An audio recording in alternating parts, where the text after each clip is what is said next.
Um, so yeah, looking at practice, what does that mean? Um, some people are more routine based than others. Some people are like, I just play a lot. Other people are like, I practice a lot, but I don't play a lot. Like, there's a whole definition thing going on there, which I think is a good place to start. So, as a rough model, and we've probably talked about this before, we might think of practice as being more of a left brain activity. So it's analytical, it's list based, goal oriented, time scheduled, um, very literal, concrete, and conscious, and all those different things. It's an analytical activity, practice. But playing is more of a right brain activity. It's non-linear. It's more creative. It can be abstract. It can be emotion led. It doesn't necessarily follow any logic, and it has its own rewards that are quite hard sometimes to put into words. So there's a lot of stuff about playing music and it being its own self-contained language that the right brain in this model, so people might challenge whether the left right brain model thing is even the way the brain is orchestrated, but we definitely do have more of an intuitive side. And that's kind of where our musical personality lives. We're dealing with an abstract language that's sort of based on emotion and feel and words like that. And we're trying to capture that lightning in a bottle that we call practice. And that has a label on it, and everything is supposed to be understood and filed away correctly.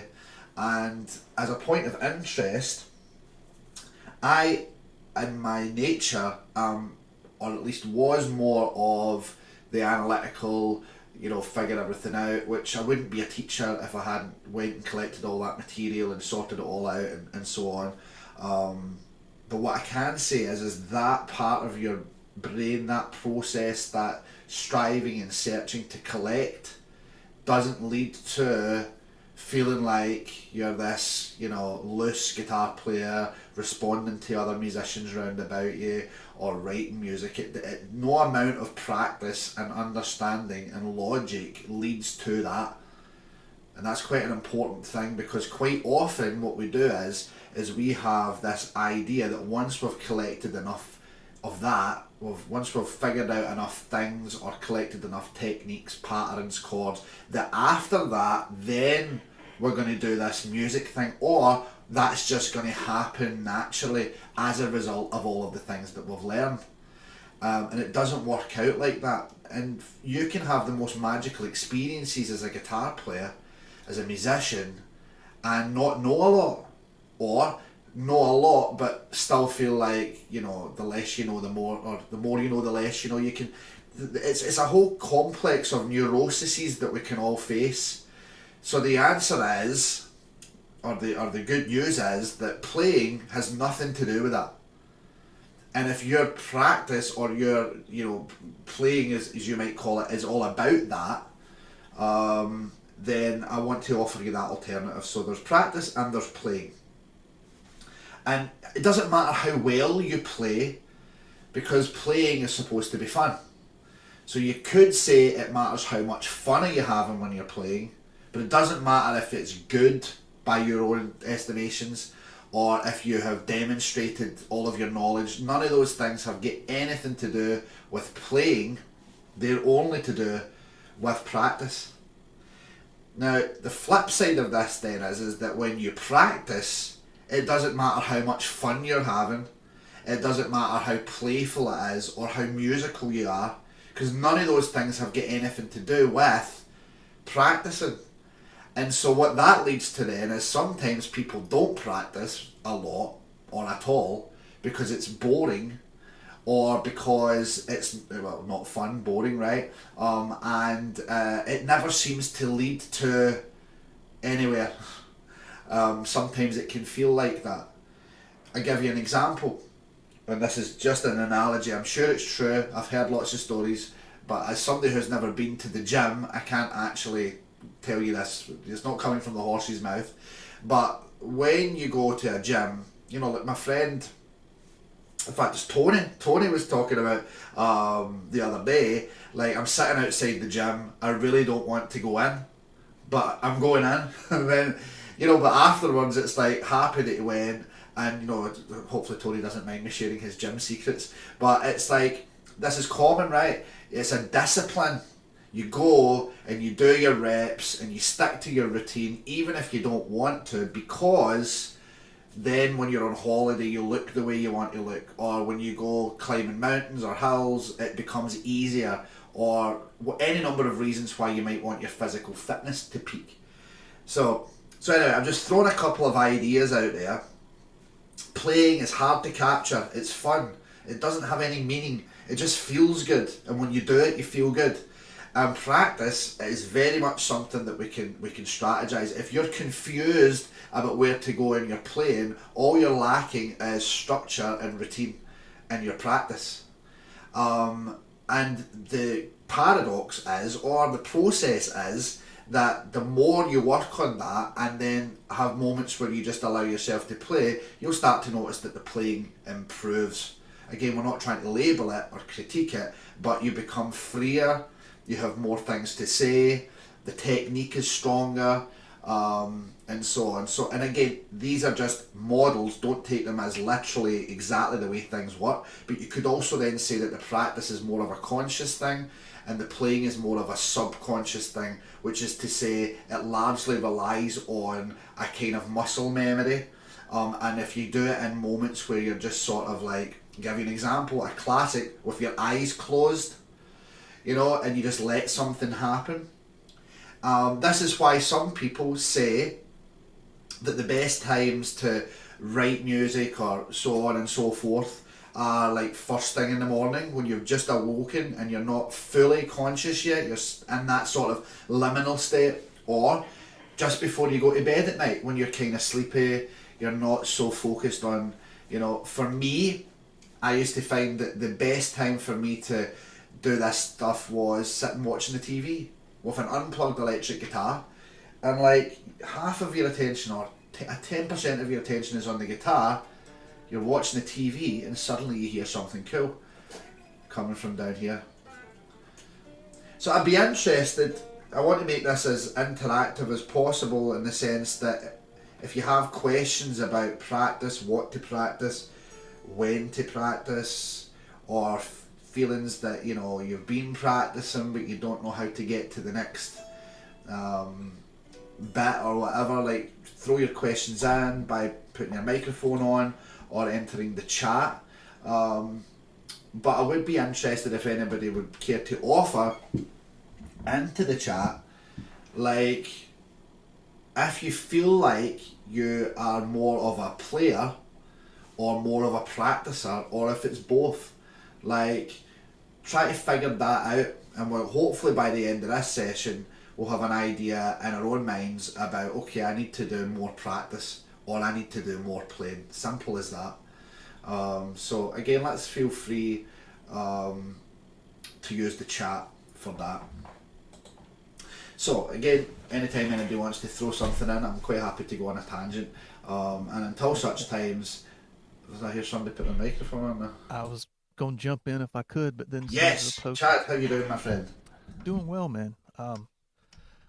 Before I go on, I wanted to point out this. You put it was your 48th lesson, Yeah. so I went back and looked, and your first lesson on here was September 18th last year. So happy anniversary. Oh wow, thank you very much, Chad.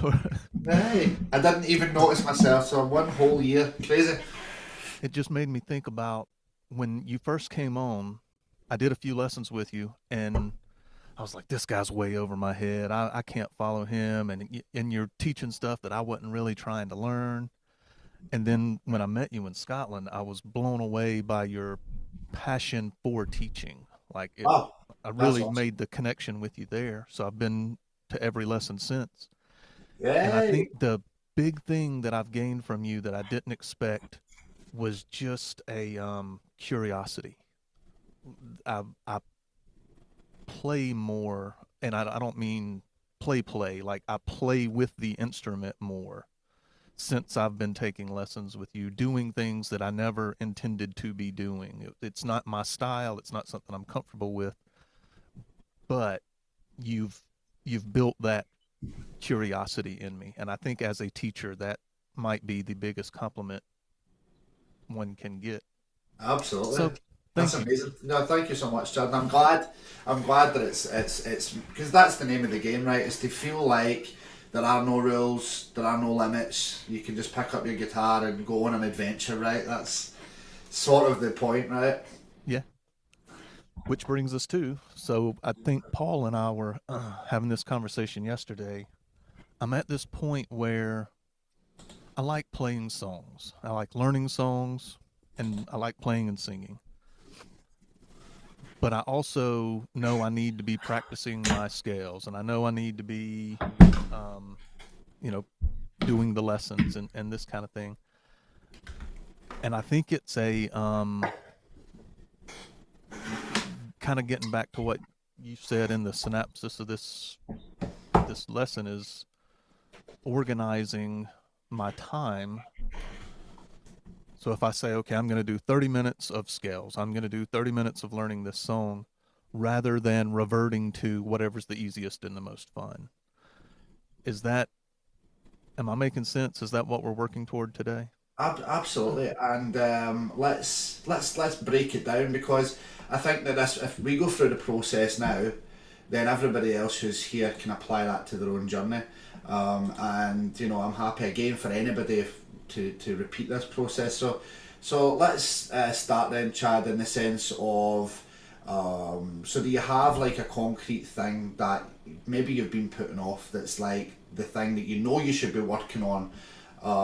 Do you already know what that is? I'm still not comfortable if I'm doing the like running the G major pentatonic, right? But then you say, okay, now we're in A or A minor.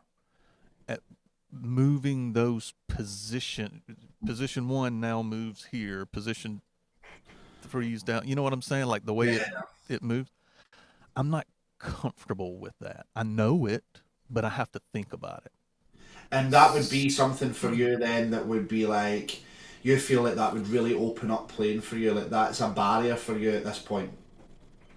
Yeah, yeah, Okay, because I have to stop and think versus just playing.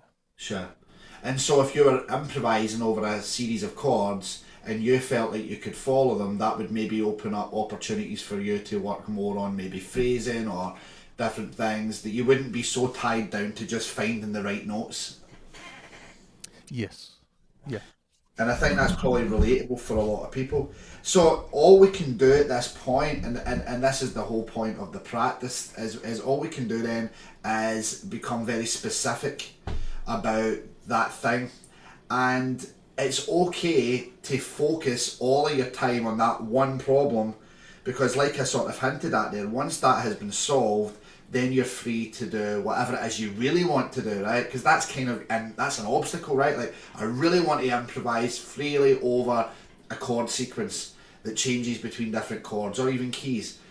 But I'm still unable to really feel comfortable hitting those correct notes. Quite a universal problem. And so let's just specifically look at what you would work on for that. And then I am going to put it into a practice routine. And it's a visual problem, right? The guitar is a visual instrument. And so I'm going to get up this program here, which, by the way, is really useful if you want to visualize your fretboard and work on this or similar problems. So let me just load this up and I'll share my screen and we'll go through a little bit of an exercise and then we will put a practice routine surrounding this and we'll also put a time limit on it because if we, you know, they say that the work, what is it, the work expands to fill the time allotted. So if you give yourself an hour to do a task, you can get it done in an hour. But if you give yourself a week, you'll spread it out over the week, kind of thing. So Sometimes one of our main issues with reaching goals is that we sort of like, we're willing to put in the work, but we haven't decided when that work stops. So, and that could be like, you know, and these timescales can move, but you might say, if your real goal there, Chad, is like, I want to be able to improvise freely over a series of chords, changing to the appropriate scale, then you say, okay, the 18th of October, I am playing a solo, I'm improvising with a backing track, and that's my goal. And then we reverse engineer from there, you know, and we find the smallest things that we can practice that have the maximum impact. And so what we're going to look at right now is an example of that. So I don't think you really need to see much of me in order to look at this. So here's a fretboard diagram, right? And in this fretboard diagram, we will look at the smallest piece of information that we need to be able to anchor in all of our different minor pentatonic scales, right?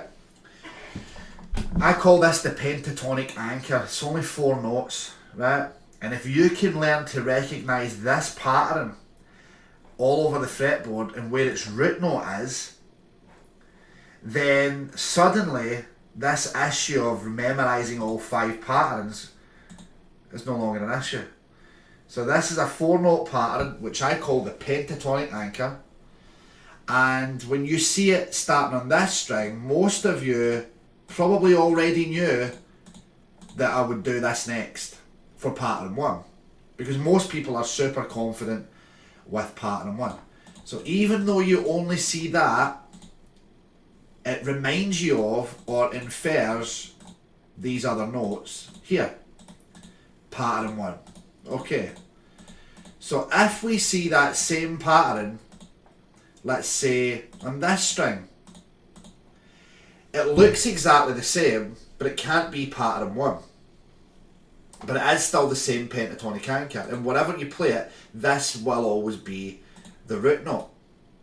But this is indicative of pattern 4. Now, when we look at pattern 4, if we can train ourselves to spot that as being the anchor for that pattern, it becomes much easier to find those notes. But if we're trying to learn the patterns from the lowest note to the highest note, the reason why we struggle is because we're not really sure where the root note is, and that's the most important note. So now we start trying to think, right, I'm here in the fretboard, where's pattern 3? Well, that pattern 3 doesn't really make much sense unless you know where the root note is, and there's a pentatonic anchor that can tell you that. So we've looked at it on those 2 strings, pattern 1 and pattern 4. Now pattern 1 goes with this shape here. This is like our E minor bar chord shape, fill in the gaps, and you've got pattern 1. Now if we look at the minor chord shape that starts on the 5th string, the A minor shape, well, this becomes pattern 4. And we learn to associate the chord with the scale, with the root note. And in fact, sometimes I actually think it's better to just leave those notes out when you're first studying this. Here's an interesting point. That should look like that, which is, I'm doing this in a different key just so you can see them side by side. Here's what the first 4 strings of pattern 1 look like. Pattern 4 should look like that too, but it doesn't, and the reason why it doesn't is because of the pesky B string tuning. So we move them up by a fret. And so we come to recognise that this would be the key of C minor, this would be the key of C minor, that note, that they're all the exact same notes, just in a different position on the fretboard, but that's another story. Now we move up another string, and we say, okay, if I was on this string, this would be pattern 2.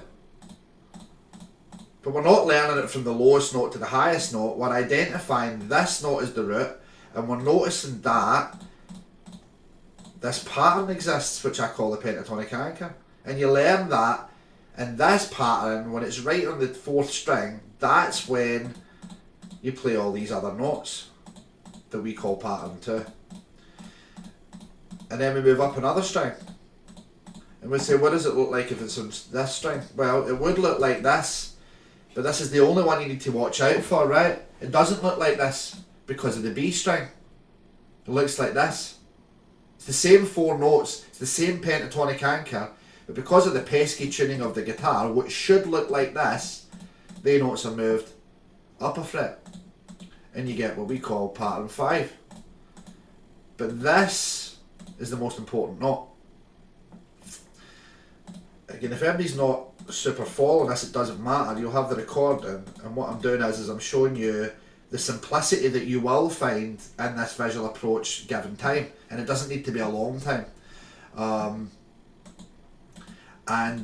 You know, just if it might help, I'm happy to do a session of this with anybody, because sitting doing this over and over again really just nails it in a very short period of time.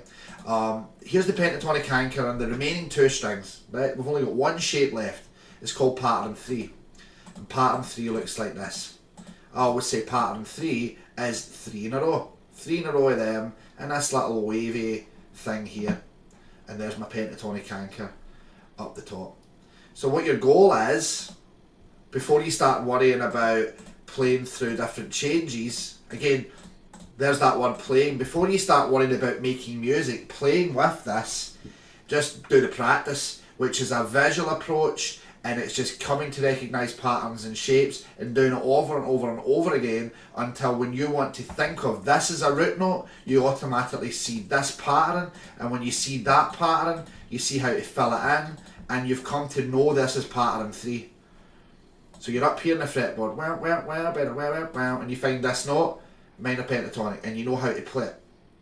And I'm going to show you how to practice these things, and that will be will consist of the practice routine specific to you, Chad, right? So let's have a little bit of a quiz here, right? What we're going to do is I will, can I see the chat here? Chat. Right, I'm going to pop in a little bit of the scale, and also I just see here that we've got some comments. I'll get to them in a minute. I'll pop in a little bit of the scale. This one's really easy. Fingers on those buzzers. Can anybody tell me in the chat which pattern out of the 5 pentatonic patterns is this indicative of, this pentatonic anchor? There we go, Matt's right in there with 1. Matt is number 1. Right, okay. And if you see it on this set of strings, who can tell me which pattern of the pentatonic scale this is indicative of or belongs to?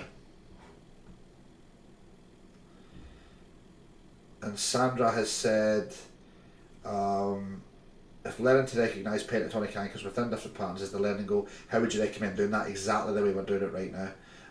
It's a visual problem, and using this program might actually be the key for a lot of you. So we've not had any takers. That was pattern 2. It should look like this. Right? So you know thy patterns shall be the whole of the law when it comes to this stuff. Sandra's going to get her cheat sheet. Yes. Quite right. And by the way, it's okay to have these patterns in front of you and then compare and contrast them. It's a visual problem. You know, a great teacher told me a long time ago, the guitar is a visual instrument. You know, we have movable shapes. It's what's also called a transposing instrument. So if you're not tapped into that, then that's where a lot of these problems come. And by the way, when it comes to practicing chords or scales, it's all the same issue. We're not seeing the shapes where we need to see the shapes. Can anybody tell me which pattern of the pentatonic scale this little pentatonic anchor belongs to?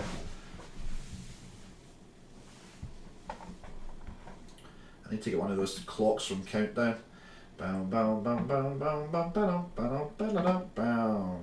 Only UK members will know. David is in there. That's 4. Good man. Nice. That's pattern 4. And there's only one that looks a little bit weird. Right? It's like this. Can anybody tell me which pattern that belongs to?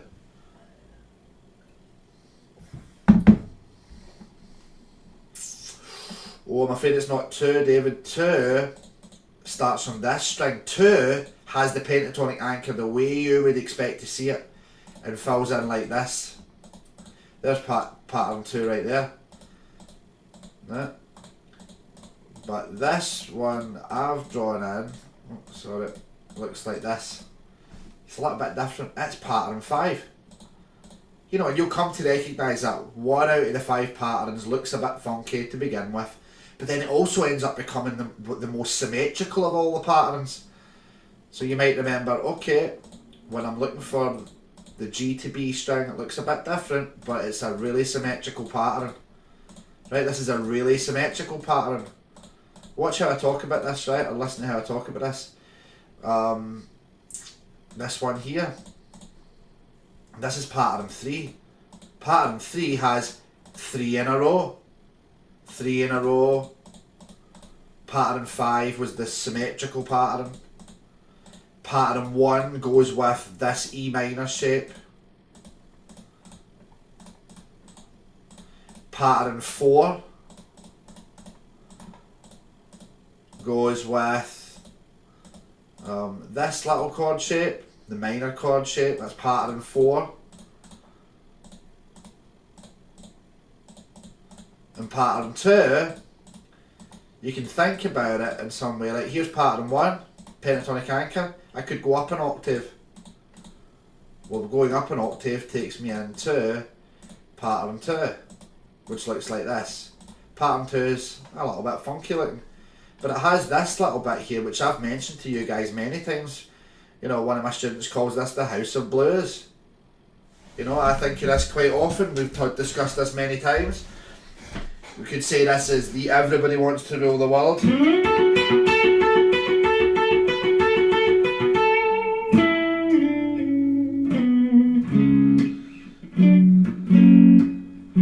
I always forget the chords that come after that. I must practice that. Also, it's the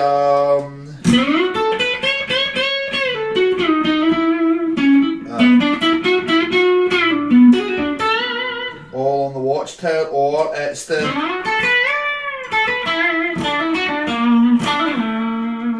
introduction from the solo of Hotel California. Many people only play that. It's part of pattern 2. So you need to practice the visuals for this, right? Pattern 2. So there's 5 shapes. They all have a little pentatonic anchor in them, and we need to see where those pentatonic anchors live. Now, when it comes to actually physically practicing these things, you take the lowest note, or the root note I should say, in each one, and you if it was this pattern 1, you take the lowest note and you, but where everybody gets stuck as if it was pattern 4 starting here. It sounds wrong, it doesn't feel as friendly as the pattern 1, and there's a simple reason why. You need to start on the root note.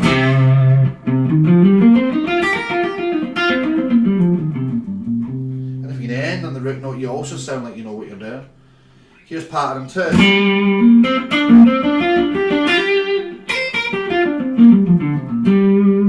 That's the note that's interesting, not the way it's shown in the book, but where's the root?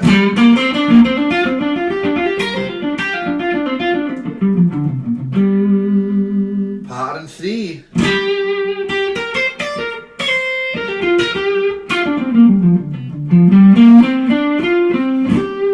The root note's here.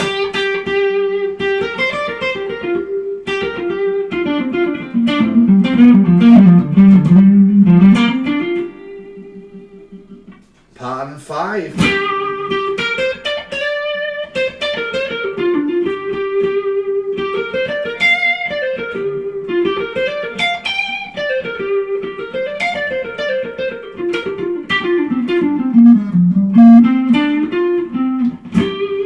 Even the way I'm playing there,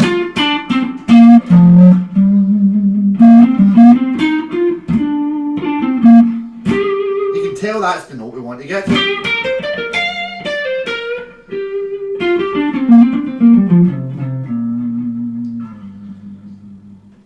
So there's an important note that you should land on. It's called the root note. And this is going to bring up a whole other topic for a lot of you guys, which is, but I don't know my notes on the fretboard this well. Well, then this will also be a struggle if we don't know our notes on the fretboard this well. We have to learn our notes on the fretboard. So this brings us back to a more integral and fundamental skill, which we can also practice. And if it helps you guys, neck diagrams, they're not paying me any money yet. Hopefully they will one day.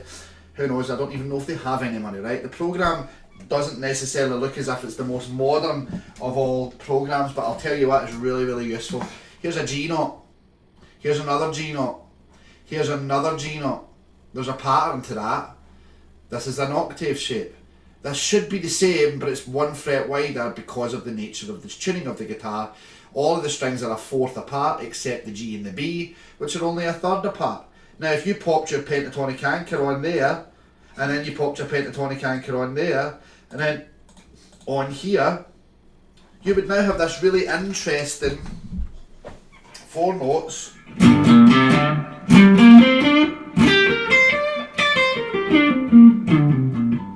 And you might think, well, yeah, but it's not like 5 patterns of the scale. But remember, it's the pentatonic scale, which only has 5 notes, and that's 4 of them. So 4 out of 5 ain't bad, right?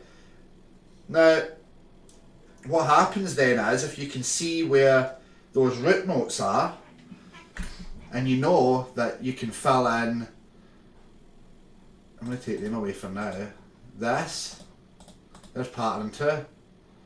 But what if I filled in pattern 1?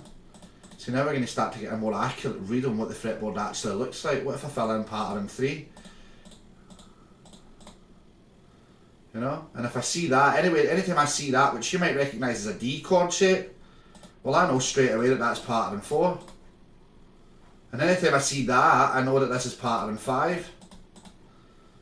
You know, and now I'm up an octave from what I had here. That's what the fretboard looks like.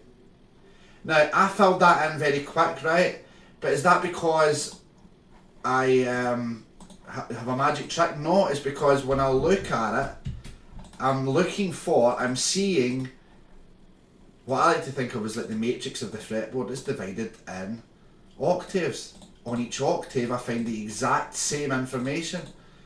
If I fill in the gaps, you know, the gaps start to fill themselves in the more you do this. You know? Every time I see that, well, every time I see this, it's almost like pattern 1 straight line, but it's not. It's a little bit different. And again, this here is symmetrical, and we'll call that pattern 5. Oh well, we fill in the gaps here, we've got pattern 1, and so on. So now I'm going to just share like a whiteboard, and we're going to just put in what that would look like then as a practice routine, right? Because you see all these moving parts, there must be a hierarchy to them, and if we understand that, then we'll know exactly what to work on, and this should not take a long time. It only takes a long time because we have confusion, and when we have confusion, it's shortly followed by its best friend, procrastination.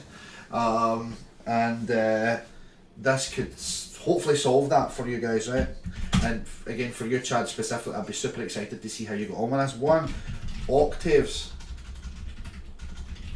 which is, and people go, oh, I need to learn my octaves. Why? So that you know where every note is.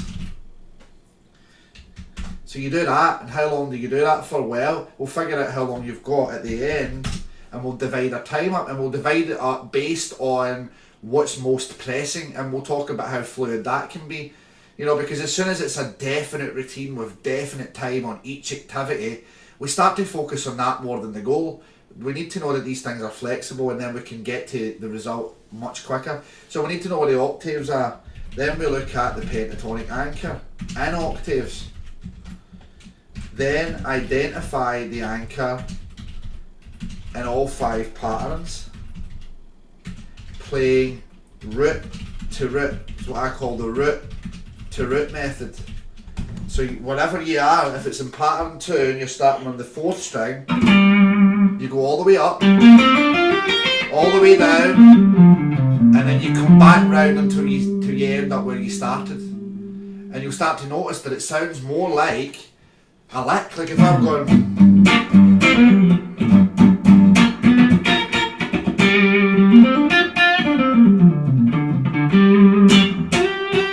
it sounds more musical than if I go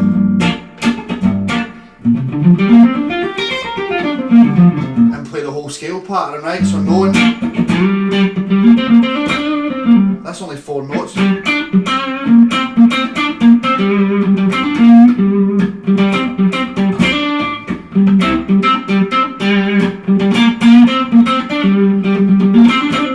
That was only 4 notes. Like, you don't need a lot of stuff, but you need to know where to find them 4 notes. Identify anchoring all 5 patterns, playing root to root. And then for you, Chad, you could almost view number 4 here as sort of like the goal, the intermediary goal. Be able to locate correct pattern through a chord change. That could be A minor to D minor. So I'm playing A minor here now.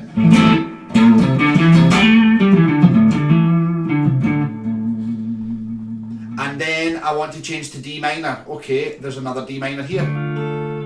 So where's my closest D?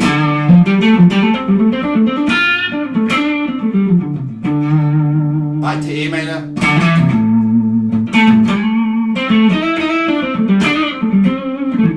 And then the D minor.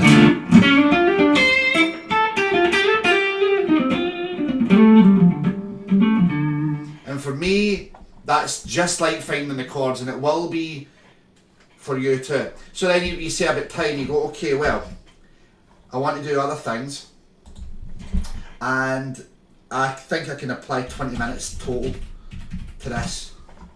So here is the twist on this. If you're not so good at that, just spend 20 minutes on that.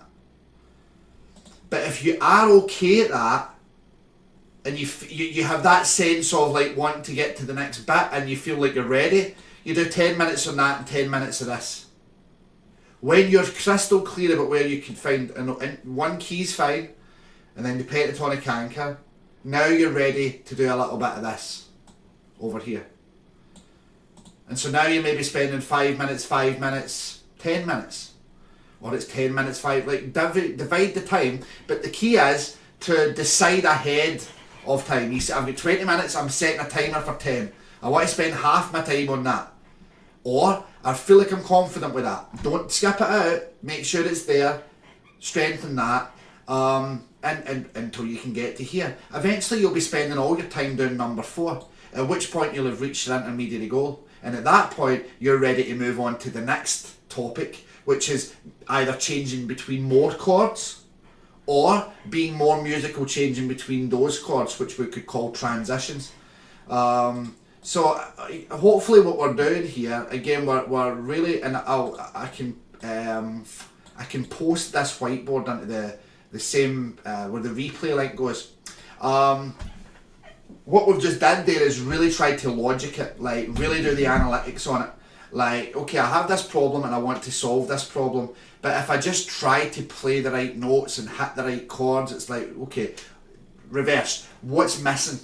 Does that help, Chad? Does that kind of treat that? Yes, immensely. I almost reached for my pen and paper a couple of times because I was like, oh, and then I'm like, oh no, I'm just going to have to rewatch this whole thing 2 or 3 times because there were multiple light bulb moments there.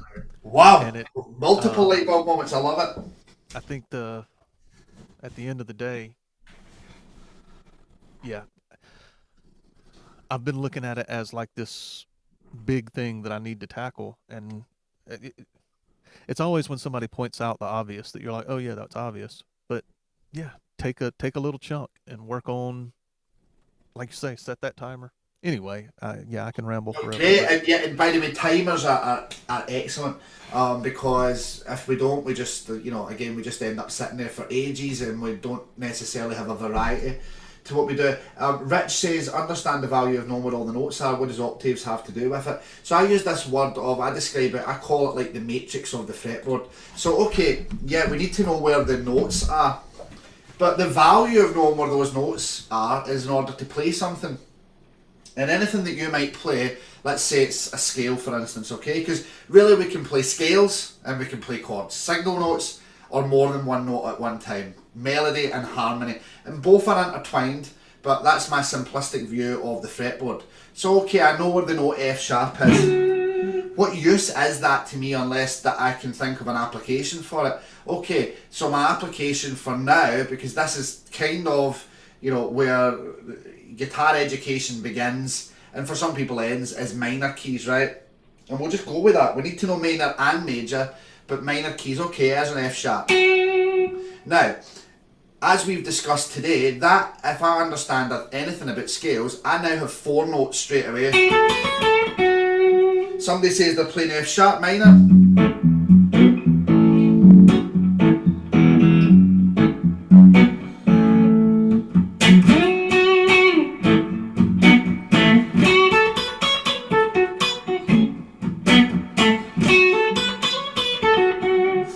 So where's the values of, or where is the value of the octaves then to Rich's question? Well, okay, I might know that's F sharp, and I might be able to figure out that this is F sharp, but if I absolutely know where all the octave shapes are, now I've just trebled my money in that one area.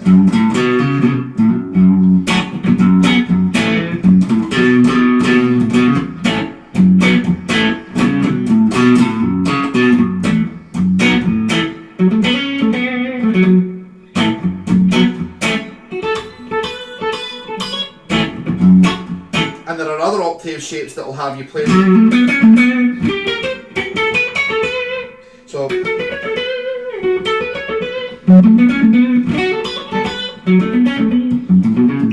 like, I don't have to think where are those notes on the fretboard, like figure out, and then when I do figure out where the root note is, I don't have to figure out the pattern. The pattern's the same pattern all over the fretboard. So that's the unique thing about the guitar. It is a transposing instrument, and it's divided and tuned in such a way that octaves manifest all the time.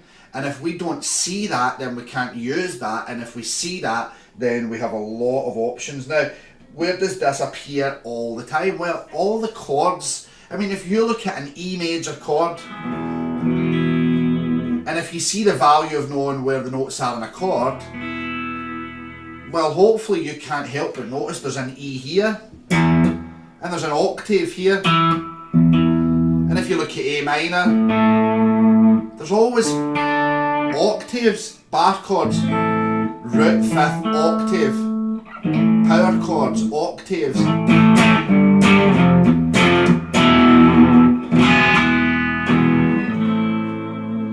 So hopefully that helps with the octaves thing. It's the matrix of the fretboard. It's as important as the tuning of the guitar, and they go hand in hand. You have to, you know, and again, the tuning of the guitar is very important. Not just so that you sound in tune, but so that you understand the way the fretboard's laid out, so that you can notice that if you play this pattern, that if you're in the key of G and you want to play on the 3rd string, it looks different.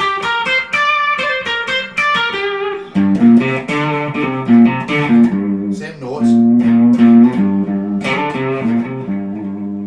different location, seemingly different pattern, tuning. Sandra says, my first teacher had me work on shapes and patterns for 12 weeks straight, but I never understood why, so it didn't stick. Thank you, you're very welcome. You know, so I think that I never knew any of this stuff when I started out.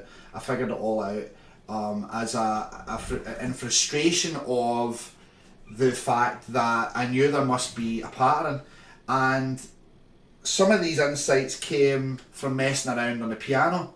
Because on a piano, if you play something, you can play it in all the different octaves straight away. You know, it just makes sense that every octave looks the same. And so I started to think, well, that must be the same on the guitar. We're not dealing with a different musical system. We're just dealing with a different layout, a different matrix to the way that things are put together. And so it made sense to me that if I understood that sort of like substratum of the fretboard, the foundation, if I could understand that, then everything would make sense that was placed upon that. and it turned out to be very true and very enlightening and also very freeing. Whereas if you're only trying to memorise patterns and shapes from a book and you don't really have the context, which is the foundation of the way that the guitar is arranged, there's always a missing piece. You know, it's sort of like you know that you're supposed to play X, Y, and Z, but you don't really know why. You don't understand how somebody arrived at that pattern. Okay, that's what pattern 2 looks like, but this tells you why. And when you understand why, and you understand what the most important note is and how to get to it, and you see that little jewel, that anchor hiding in all of the patterns, suddenly it opens the whole thing up to you. And eventually, as I demonstrated in my image, there isn't 5 patterns, there's just the fretboard lighting up with that. Kevin says he has a problem with discipline. Should be practicing the songs that my group will do at the next gig, but I end up dawdling around chords I think sound cool. You know, discipline is difficult. It's definitely difficult. We've all struggled with it, but it really can be a make or break. And so it's that again. It's the idea of turning up at the door to the gym and being like, I really don't want to go in there, but doing it anyway. And so, you know, sometimes it's good to get yourself pumped up, and it's good to pick a set of days, like 20 days, 30 days, 60 days, like, and go pick a goal for you that seems realistic. See, if you were stopping smoking, because we're just talking about habit formation here, you know, you don't say I'm going to stop for a year. I mean, you can if you want, but then you're going to feel hell of a guilty 2 days later when you find yourself smoking, right? So you might say, I'm not going to smoke that next day. I'm not going to smoke the next hour. You know, I mean, and like the AA programs and whatever, they'll say I'm not going to drink today.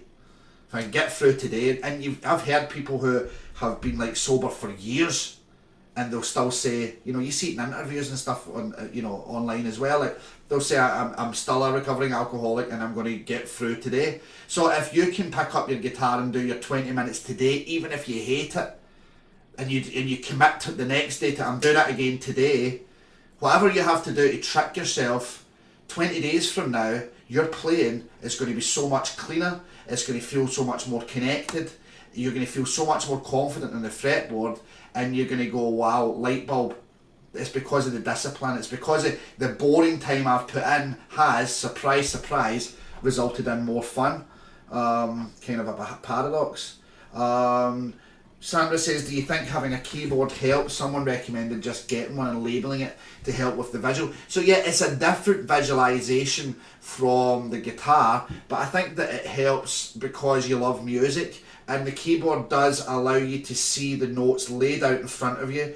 All of the white keys are the natural notes, the black keys are the sharps and the flats. It moves from low to high, from left to right. It's very logical and linear in that sense, and it's fun, right? So yeah, Sandra, why not? Get yourself a keyboard. And Rich Owens, learning notes in the fretboard is like learning calculus, which I needed to do multiple times. What did you do to cement the fretboard notes in your mind? So basically what I would do is, I actually had a video about this on YouTube years ago, which I subsequently deleted. It was the worst quality ever, but I did very successful. I actually managed to buy myself an amp from it back in the days when YouTube was easier to monetize. Anyway, here's basically the summary of what was in that video. You put a metronome on, right? Because most of the time what we're actually doing is, it's not that we can't find the note, it's that we take too long to find the note, and that becomes habituated. So like, I would put on a metronome, right, at a slow speed, so that it's sort of like your drill sergeant, right? Let me see. So even like 60 BPM, and here's what you do, right? Put some pressure on, that's right, Sandra, right? So I'm going to go along the string like this. E, F, F sharp, G, G sharp, A sharp, B, C, C sharp, D, D sharp, E. Now on the way back down I'll say flats instead of sharps, right? E, E flat, D, D flat, C, B, B flat, A flat, G, G flat, F and E. And then I would do that on all 6 strings. And then what I'm going to do is I am going to try all of the notes that are on the frets, right? That's kind of tricky. So I start with strings like E, A, B, G, B, E, B, G, D, A, E. And then I'm going to go like this. And I'll do sharps to begin with. You have to switch this up a little bit, right? I'm going to go F, A sharp, D sharp, G sharp, C, F. I could even move up F sharp, C sharp, A, E, B, F sharp, G, C, F, A sharp, D, G, and so on. Then you can do, the advanced version is where you zigzag, right? So you can go like F, B, D sharp, it sounds really nice, C, F sharp, G, C sharp, A sharp, E, C, F sharp. So you give yourself a very boring exercise in terms of no musicality, only playing notes with your drill sergeant, which is the metronome, and if it's too fast you can slow it down, and if that's too fast you do one note every 2 clicks. And I guarantee everybody in this video, if you still have blank spots or blind spots on your fretboard, if you did that for 2 weeks every day, like, you would never forget. In fact, you would start to wonder what all the fuss was about. Like, there aren't that many frets on here, and there's only 12 notes.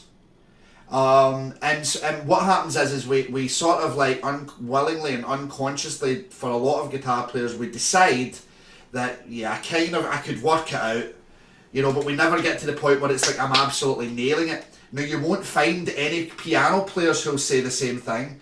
You won't find any saxophone players saying the same thing. The only musicians in the world who have this problem are guitar players. And but wait, there's a good reason why, which is, for instance, on the guitar, here's an E, the same E, the same E, the same E, the same E. They're not different E's. And so there's lots of locations to play the exact same note. So you've got that little bit at the end of the video. You could just put your metronome on and you do all along the length of the string, up and down. You do all along the frets. You can work your way up to the 12th fret. You can do zigzags. You could do 2 frets at a time if you want. I'll give you one last little way of signposting the fretboard, right? So like,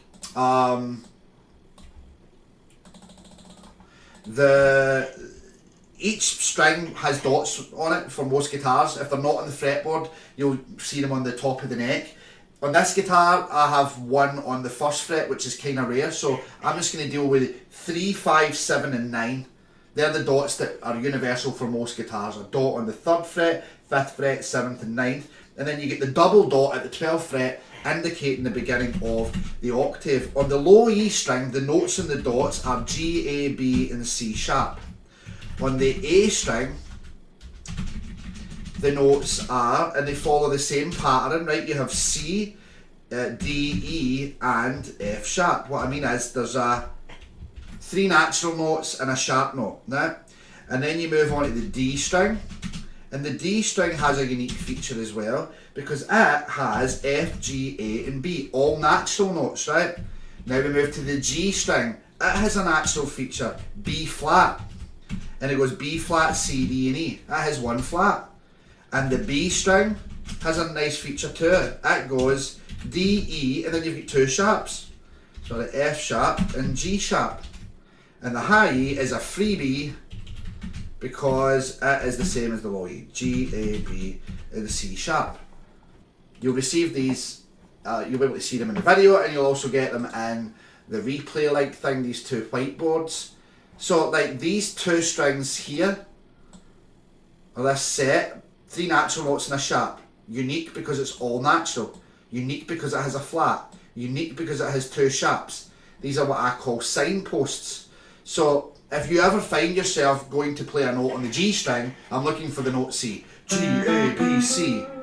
Like, whatever you practice becomes habituated. So if you're habituating G, A, B, C, then getting to E is a nightmare. G, A, B, C, D, E. You have to know that this is E, this is E, this is E, this is E, E, E. And the more you do it, the more you see it, and it then becomes, again, second nature. You're playing an E.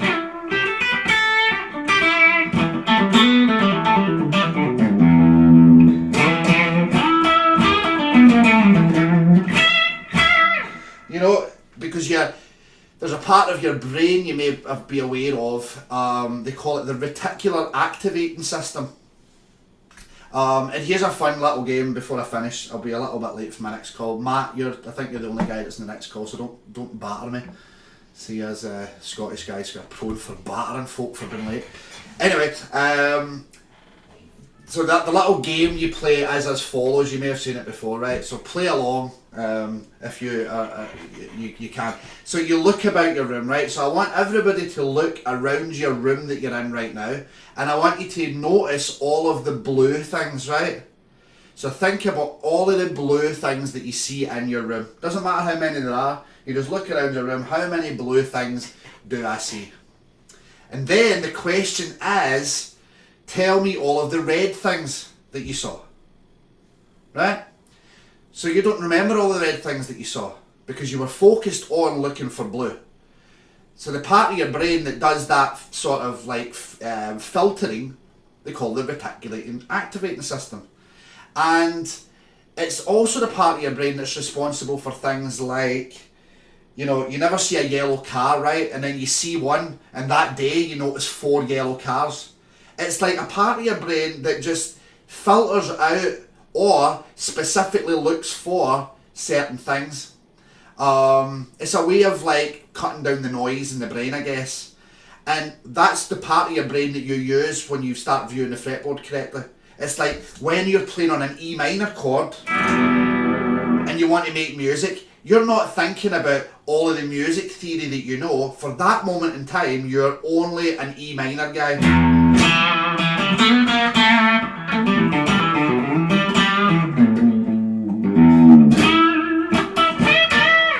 And then the chord changes to B flat.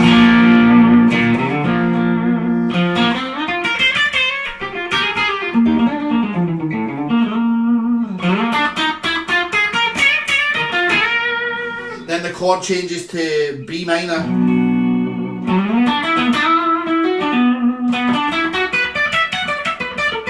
Guess what I was looking for? Pentatonic anchors. So yeah. The guitar's a visual instrument. There is a matrix tape we call the octaves. The tuning's important. You know, and we did really dig deep there on Chad's issue, and so perfect. But if you apply that to any of your problems are either to do with scales or they're to do with chords, and the solution is exactly the same. Neck Diagrams is a great program. Back in my day, which makes me sound old, which I'm not, just a young thing, right? A butterfly just emerging from its chrysalis. I would use a pen and a bit of paper and just draw a fretboard, you know? And I remember having a flatmate who used to be sitting with these charts and just studying them and visualising them, and I used to think, that's a bit crazy. But he then could play more on the fretboard than me, and the penny dropped. Like, study the charts and test yourself. Look at the, you know, Sandra talked about a cheat sheet. Look at the shape and then look away and see if you can draw it. And then look back and see where you went wrong. And you'll start to become super confident. And the last thing I'll say is visualise your guitar away from your guitar. You don't need a guitar to practice this. I used to pick things to work on and go a walk. You know, and again, sometimes when you're sitting with your guitar, it's hard not to just play your favourite song. But if you think, I'm going to go for a walk, and during that walk, I'm going to map out E minor in my mind. Like, and you'll actually notice a funny phenomenon. It can slightly hurt your head. And like, it can get quite foggy, and your brain can like really resist it. Like, oh, I just don't want to think about this. It's like being in an exam, but you can't be bothered with it. Like, your brain's like, no thanks. But it's almost like a concentration exercise of bringing your attention back to it, You do that enough away from the guitar and you'll start to notice more clarity when you're with the guitar. Because whatever you see down here, there's a carbon copy of it up here, and the more those two are aligned, that's when you can play with your eyes closed and you know your way around. your fretboard. I better go on to my next group call. It's been a pleasure, guys, and if there's any questions or that, pop them in, ask questions as always. Great to see you all. Have a great week.